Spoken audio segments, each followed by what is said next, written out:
At age 5, I covered my left eye with a patch. Otherwise, my golden eye would have unleashed world-destroying power. At 10, I founded a secret organization called the Night's Watch and ordered them to protect the world from the shadows. It wasn't until I turned 18 that I finally woke up and realized I was just a massive Chunabu cringelord. But then, right in the middle of our school's opening ceremony, the sky literally cracked open and monsters poured out like a flood. While everyone else screamed and ran, I was the only one walking straight toward the chaos. Right before all that, I'd been tearing anime posters off my walls, stuffing my eye patch and cringe props into cardboard boxes. I'd even written out full spell books and filled cover to cover with made-up incantations. Looking back now, absolutely unhinged. I picked up my phone and opened a group chat. The name at the top? Night's Watch. I'd created it back in elementary school. People came and went, but somehow over 100 were still in it. A few OG members never changed their names. I called them the Elders, and naturally, I was the boss. For years, I told anyone who'd listen, the world is at peace because someone's out there carrying the weight for you. Looking back at that now, I want to crawl into a hole and disappear. The chat was blowing up. People asking if the boss went dark because of another top-secret mission, or if something was stirring in Jiangnan. I was reading all of it, face burning, finger hovering over disband group, when my little sister suddenly kicked the door open. She's my half-sister, and she awakened an S-rank mage ability before she even turned 16. I used to fantasize about awakening some god-tier power too, but when 16 came and went, nothing. Absolutely nothing. In the end, I basically rode her coattails and got stuffed into her elite high school just to tag along. I talked a big game about not wanting to embarrass myself, but that last shred of pride caved to reality real quick.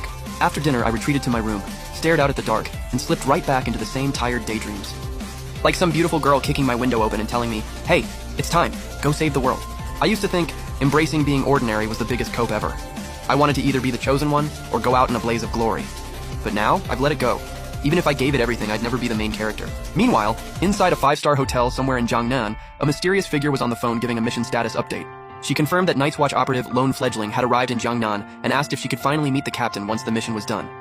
After hanging up, the girl could barely hide her excitement, but she reminded herself, mission first, feelings later. Then came a knock at the door. Room service asking if she needed food delivered.